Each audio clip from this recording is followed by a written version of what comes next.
Hey, I'm Shan, mama of the girls. This is Cozy Moon Podcast. I discuss everything parenting and kid affiliated. This is season 17, and I appreciate you listening. Parenting isn't about being perfect. It's about being better so our kids have more opportunities. It is that time. I am back, and I got things to say. Let's go. Hey people, this is my mom's show where she talks about us. We give her the things that we give y'all the show. Get Cody, here you come. Hey guys, it is Friday morning. Today is the last day of September. How was it for you guys? How was it? September has came and went, all right? Tomorrow is the 1st of October, and we are stepping into fall. In a good way, hopefully. This is episode 14, and I want to talk about mornings with kids, because every morning with your child should not be a fight. Every morning with your children should not be chaotic. You don't want to send your child to school with a chaotic morning, without a good breakfast, without a good start, without preparation, without love, without affirmations, confirming that they're ready for the day, all of that good stuff. And I want to talk about it because early AM mornings for parents of one child can be hard. Early mornings with parents with multiple children is a nightmare at times if you are not properly prepared. Now, this is where that parent that pays child support and does not live in the home that child is in most of the time on a daily doing these things, this is where the money starts to be pointless.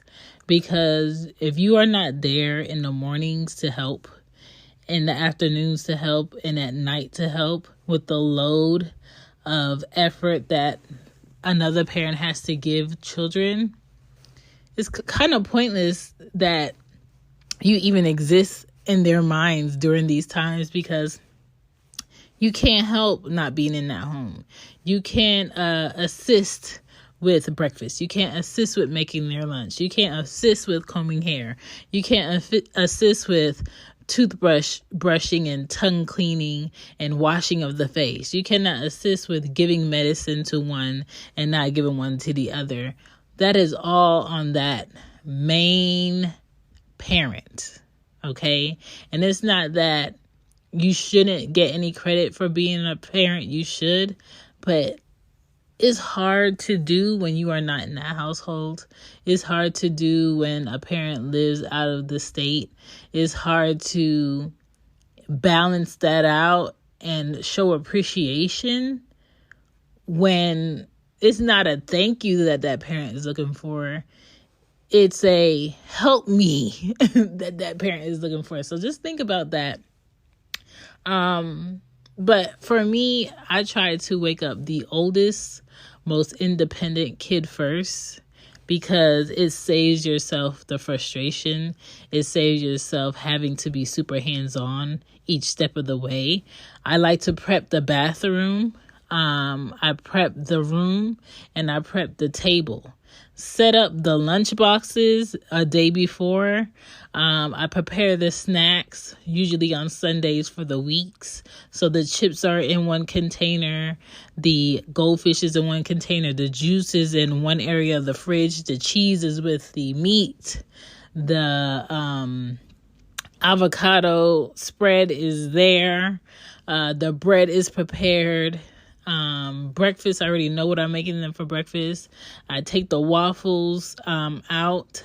I ask while they're getting dressed, what would you like to eat? Do you want waffles? Do you want eggs? Do you want cereal? Oatmeal? Like, what are you trying to eat? Are you trying to eat at school? Are you trying to eat here? Like, all of this is in discussion in the morning. I will share more tips in this episode after parent news.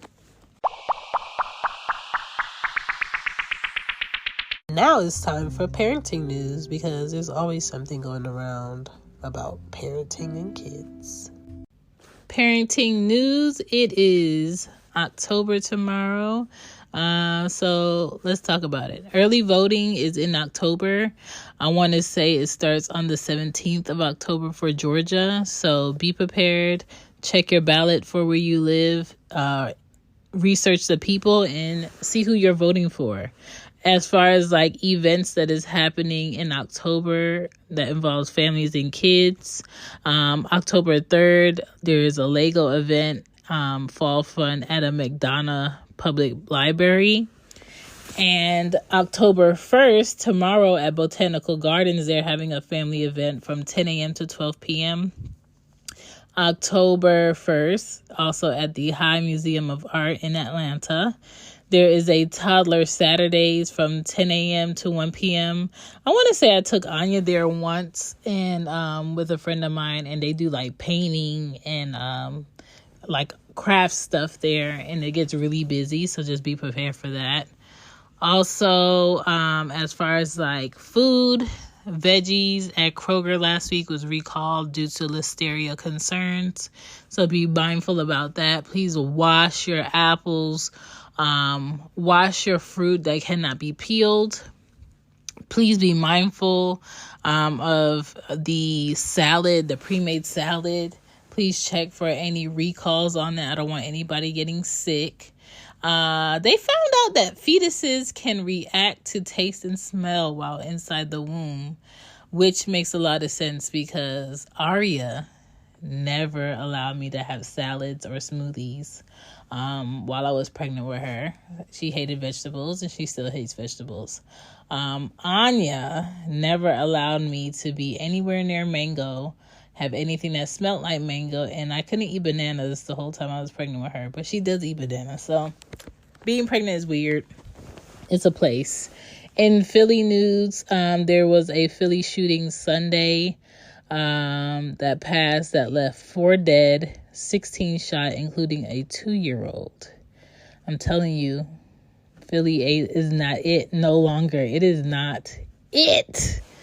But that's all I have for parenting news. Let's get into this episode to talk about morning with kids.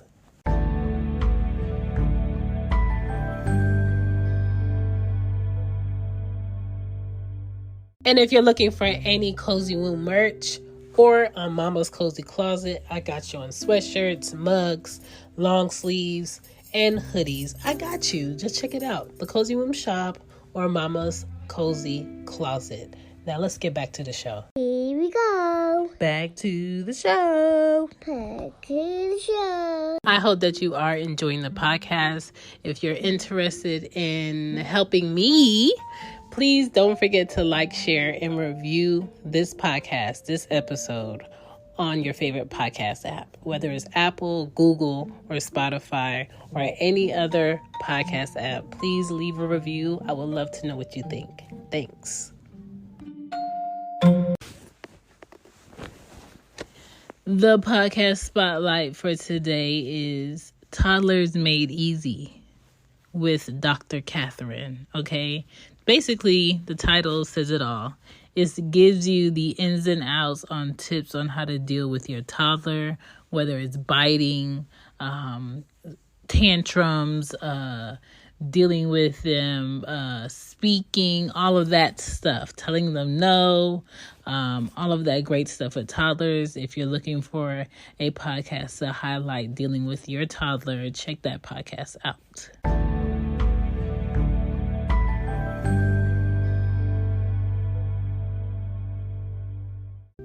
All right, so let's talk about these mornings with these kids. All right, it is not easy.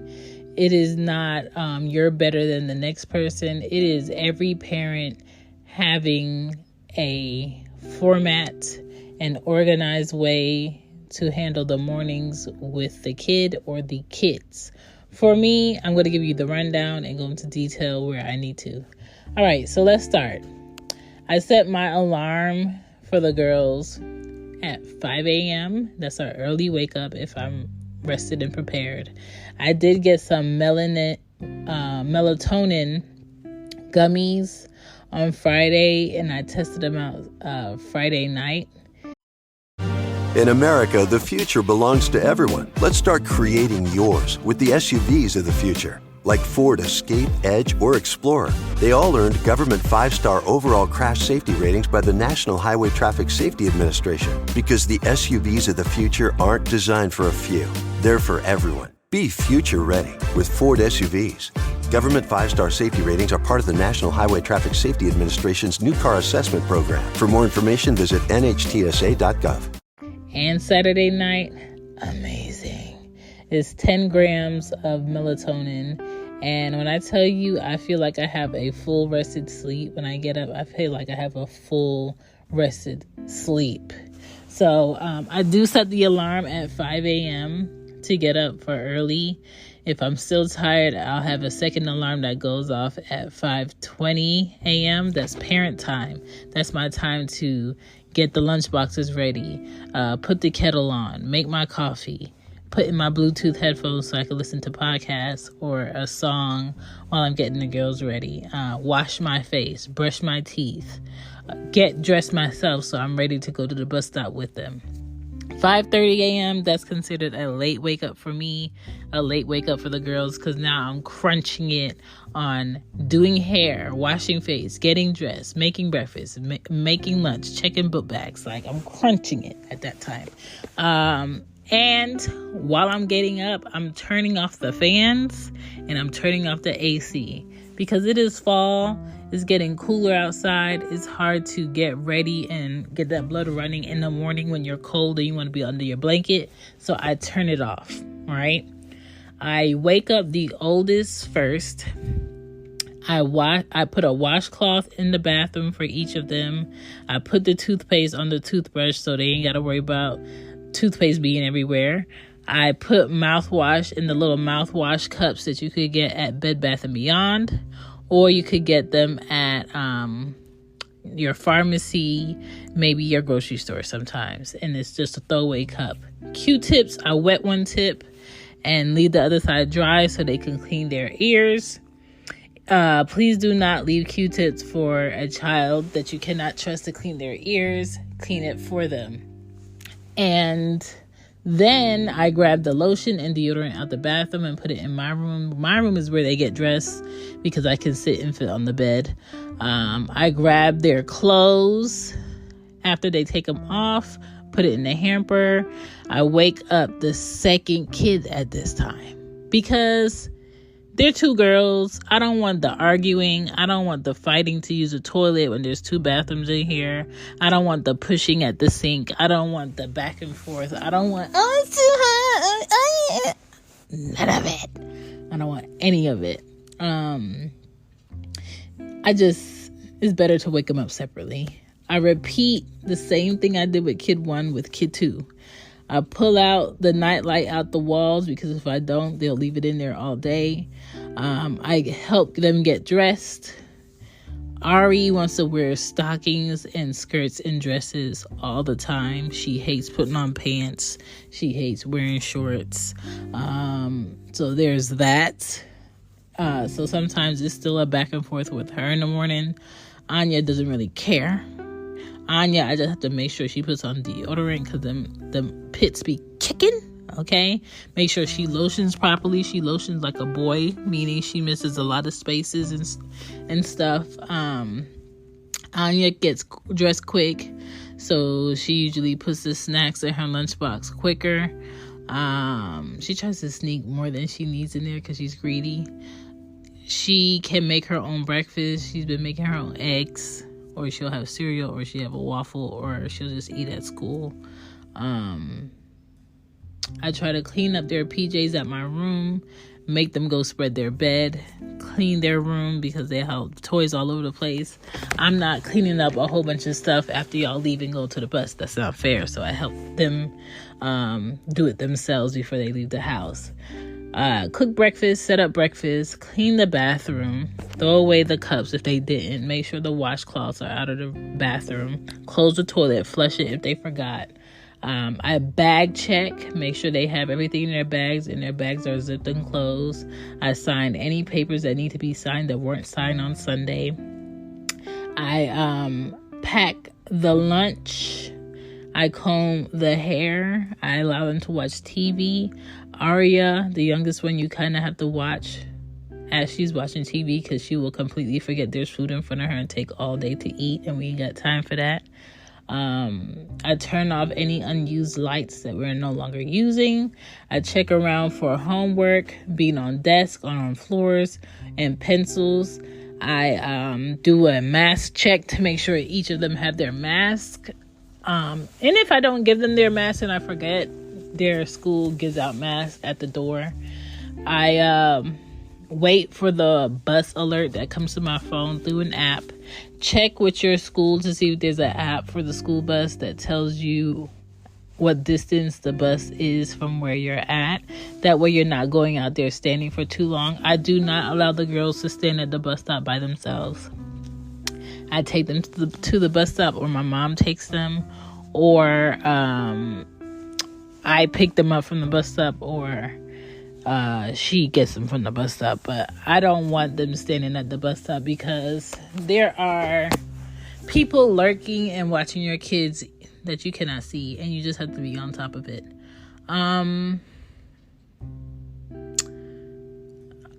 At the bus stop, we usually play games. I've tried not to be on my phone a lot because I want to be aware of what's happening around us. I usually try to take like a stick or some type of weapon just in case there's like a loose dog or someone acting like they're working out and they're really not. I keep my keys closed. I usually keep a light on at the house because if it's not my day to drive into work, I'm not in my truck. I'm walking. The bus stop is not far from my house. And they get on the bus. I wait for both of them to get on the bus and I'm done. That is the morning. And so if you're blessed enough to have a partner or a father or a mom to be there to help you with the mornings, is greatly appreciated because it's a lot to do when you're tired. It's a lot to do when you don't feel good. It's a lot to do when you're cramping. It's a lot to do when you barely got any sleep, or your foot hurts, or you're dealing with a sick kid that you have to send to school because of attendance, or, you have to go to work. I understand that I'm very fortunate to be able to work from home. Not a lot of parents are.